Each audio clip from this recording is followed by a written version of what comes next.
വരുന്ന മറ്റൊരു അപ്ഡേറ്റിലേക്ക് ഇറാന്റെ ആണവ കേന്ദ്രങ്ങൾ ലക്ഷ്യമിട്ടുള്ള ഇസ്രയേൽ ആക്രമണത്തിനൊപ്പം അമേരിക്കയും പങ്കുചേർന്നുവെന്ന സൂചന. അമേരിക്കയുടെ ബോംബർ വിമാനമായ B-2 ഇറാന്റെ ആണവ കേന്ദ്രങ്ങൾ ലക്ഷ്യമാക്കി നീങ്ങി തുടങ്ങിയതായി അമേരിക്കൻ മാധ്യമങ്ങൾ റിപ്പോർട്ട് ചെയ്തു. മധു കൊട്ടാരക്കരയുടെ വിവരങ്ങളുമായി അമേരിക്കയിൽ നിന്ന്. മധു, അങ്ങനെ ഈ യുദ്ധത്തിന്റെ ഭാഗമായി ഇസ്രയേൽ പക്ഷത്ത് നിന്ന് ഇറാനെ അടിക്കാൻ അമേരിക്കയും ഇറങ്ങുകയാണോ?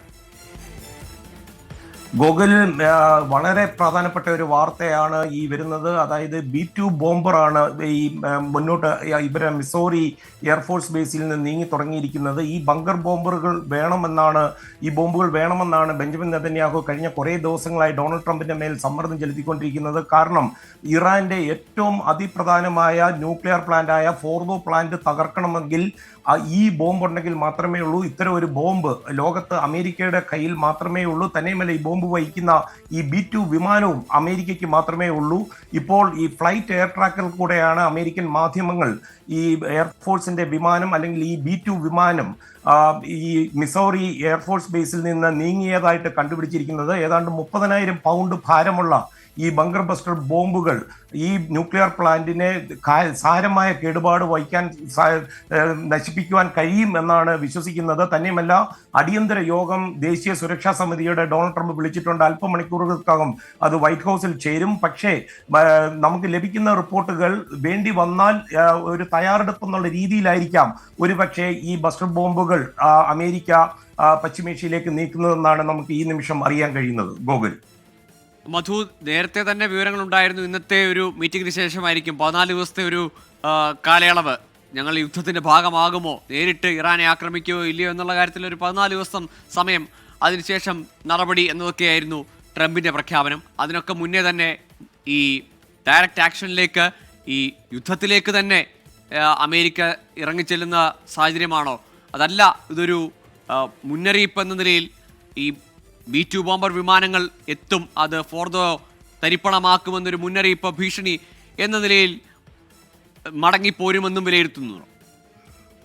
ഗോകുൽ, നമുക്കിത് ഡൊണാൾഡ് ട്രംപിന്റെ മറ്റൊരു സമ്മർദ്ദ തന്ത്രമായിട്ട് കണ്ടാൽ മതി. തന്നെയുമല്ല, ഒരു യുദ്ധ സാഹചര്യം ഉള്ളപ്പോൾ അമേരിക്കൻ സൈന്യം, അത് എയർഫോഴ്സ് ആയാലും അവരുടെ കരസേനയായാലും, അവർ തയ്യാറായി നിൽക്കുക.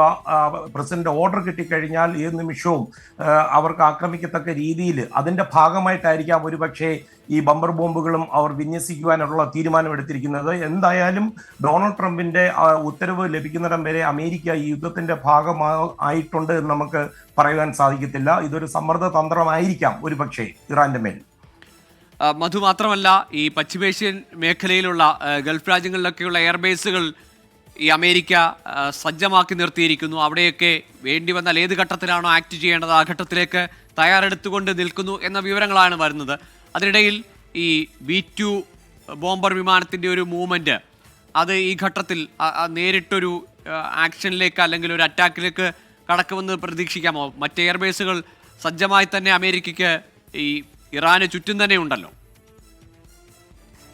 ഡൊണാൾഡ് ട്രംപുമായി അടുപ്പമുള്ളവർ പറയുന്നത് ഈ 2 ആഴ്ച സമയം എന്ന് പറഞ്ഞാൽ ഈ ഫോർദോ ആണവ നിലയവുമായി ബന്ധപ്പെട്ടുള്ള സുരക്ഷാ കവചങ്ങൾ ഇസ്രയേൽ നേരിട്ട് തകർത്ത് അമേരിക്കയ്ക്ക് ഇടപെടണമെന്നുണ്ടെങ്കിൽ അതിന് പരുവപ്പെടുത്തി എടുക്കുവാൻ വേണ്ടിയായിരിക്കാം ഒരുപക്ഷെ 2 ആഴ്ച. അതുമാത്രമല്ല, അമേരിക്കയുടെ ഒരു വിമാനവാഹിനി കപ്പൽ കൂടി പശ്ചിമേഷ്യയിൽ എത്തേണ്ടതായിട്ടുണ്ട്. അതിനുള്ള ഈ സമയം കൂടിയാണ് ഈ 2 ആഴ്ച. അല്പം മണിക്കൂറുകൾക്കകം വൈറ്റ് ഹൗസിൽ നടക്കുന്ന ഈ ദേശീയ സുരക്ഷാ ഏജൻസിയുടെ മീറ്റിംഗ്, ട്രംപ് പങ്കെടുക്കുന്ന മീറ്റിംഗ്, ട്രംപ് ഇപ്പോൾ ന്യൂജേഴ്സിയിലാണ്, തിരിച്ച് വൈറ്റ് ഹൗസിലെത്തി പങ്കെടുക്കുന്ന ഈ മീറ്റിംഗ് ഈ ഇറാൻ ഇസ്രയേൽ യുദ്ധത്തിൽ ഏറെ നിർണായകമാകുവാനുള്ള സാധ്യതയാണ് കാണുന്നത്. മധു, മറ്റൊരു കാര്യം, ഈ കഴിഞ്ഞ കാലയളവിൽ പല സംഘർഷങ്ങളിലുമൊക്കെ അമേരിക്ക കാഴ്ചക്കാരമായിരുന്നു, അല്ലെങ്കിൽ നേരിട്ട് അതിലേക്ക് ഇടപെടാനില്ല എന്നൊരു നിലപാടാണ് സ്വീകരിച്ചിരുന്നത്.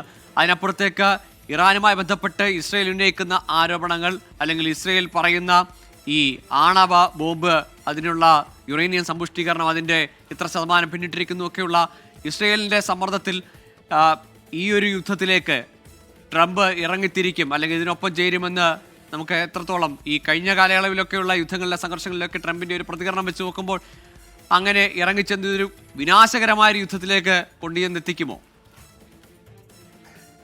ഗോകുൽ, കഴിഞ്ഞ 2 തെരഞ്ഞെടുപ്പിലും ഡൊണാൾഡ് ട്രംപ് മുന്നോട്ട് വെച്ചത് അമേരിക്ക മറ്റു രാജ്യങ്ങളുടെ യുദ്ധത്തിൽ അവരെ തമ്മിലുള്ള പ്രശ്നങ്ങളിൽ ഇടപെടണ്ട എന്നുള്ളതായിരുന്നു. എന്നാൽ ഇപ്പോൾ ഡൊണാൾഡ് ട്രംപിനെ സംബന്ധിച്ച് 2 കാര്യങ്ങളാണ് മുന്നിലുള്ളത്. ഒന്ന്, ഇറാന്റെ ഈ ആണവ ആയുധം അത് അവര് 90% തന്നെ യുറേനിയം സമ്പുഷ്ടീകരണം പൂർത്തീകരിച്ചിരിക്കുകയാണ്. അതുകൊണ്ട് ഒരു ആണവ ആയുധം അവരുടെ കയ്യിലേക്ക് എത്താനുള്ള ദൂരം അധികമില്ല. അതുകൊണ്ട് ഇറാന്റെ ഈ ആണവ നിലയങ്ങൾ തകർക്കുക തന്റെ അധികാര സമയത്ത്. രണ്ടാമത്തെ ഓപ്ഷൻ എന്ന് പറയുന്നത് ഇറാൻ ഒരു ആണവ രാജ്യമായി മാറുന്നത് കാണേണ്ടി വരിക. ഇത് രണ്ടും ഡൊണാൾഡ് ട്രംപിന്റെ കാലയളവിൽ ഉണ്ടാകുമെന്ന് അദ്ദേഹത്തിന് അറിയാം. അതുകൊണ്ട് തന്നെ അദ്ദേഹത്തിന്റെ തീരുമാനം വളരെ നിർണായകമായിരിക്കും. തന്നെയുമല്ല, ചാടിക്കേറി ഒരു അമേരിക്കയുടെ ഭാഗത്തു നിന്ന് ഒരു ആക്രമണം നടത്തി തന്നെയല്ല ഇറാഖ് വാർ പോലെയുള്ള ആ ഇറാഖ് യുദ്ധത്തെയൊക്കെ നിശിതമായി വിമർശിച്ചിട്ടുള്ള ഒരാളാണ് ഡൊണാൾഡ് ട്രംപ്. അതുകൊണ്ട് തന്നെ അദ്ദേഹത്തിന്റെ തീരുമാനം ഏത് രീതിയിലുള്ളതായിരിക്കും എന്ന് അറിയാനായിട്ട് കാത്തിരിക്കുകയാണ് അമേരിക്ക, ഇസ്രായേൽ, അത് മാത്രമല്ല ലോകരാജ്യങ്ങളും. തീർച്ചയായിട്ടും മധു കൊട്ടാരക്കരയാണ് അമേരിക്കയിൽ നിന്ന് വിവരങ്ങൾ നൽകിയത്. ഏതായാലും ആശങ്കാജനകമായ വിവരങ്ങളാണ് പുറത്തുവരുന്നത്. US-ന്റെ സേനാ നീക്കം, അതും B-2 ബോംബർ വിമാനങ്ങൾ ഫോർദോ ആണവ കേന്ദ്രം, ഇറാന്റെ യുറേനിയം സമ്പുഷ്ടീകരണം നടക്കുന്നു എന്ന് പറയുന്ന ഫോർദോ ആണവ കേന്ദ്രം തകർക്കുവാൻ വേണ്ടി ഇസ്രായേൽ ആവശ്യപ്പെടുന്നത് ഈ B-2 ബോംബർ വിമാനമാണ്. അത് വെസ്റ്റ് കോസ്റ്റിലേക്ക് നീങ്ങുന്നു, അല്ലെങ്കിൽ അത് കടന്ന് പസഫിക് മേഖലയിൽ നിന്ന് പടിഞ്ഞാറൻ മേഖലയിലേക്ക് നീങ്ങുന്നു എന്ന വിവരമാണ് അമേരിക്കൻ മാധ്യമങ്ങൾ പുറത്ത് വിടുന്നത്. അമേരിക്ക നേരിട്ട് ഈ യുദ്ധത്തിൻ്റെ ഭാഗമാവുകയാണെങ്കിൽ അത് കൂടുതൽ വിനാശകരമായിരിക്കും. വലിയൊരു യുദ്ധത്തിലേക്ക്, സംഘർഷത്തിലേക്ക് കാര്യങ്ങൾ പോകുമോ എന്ന ആശങ്ക അത് എല്ലായിടത്തും പരക്കുന്നുണ്ട് ഈ വാർത്തകൾ വരുമ്പോൾ.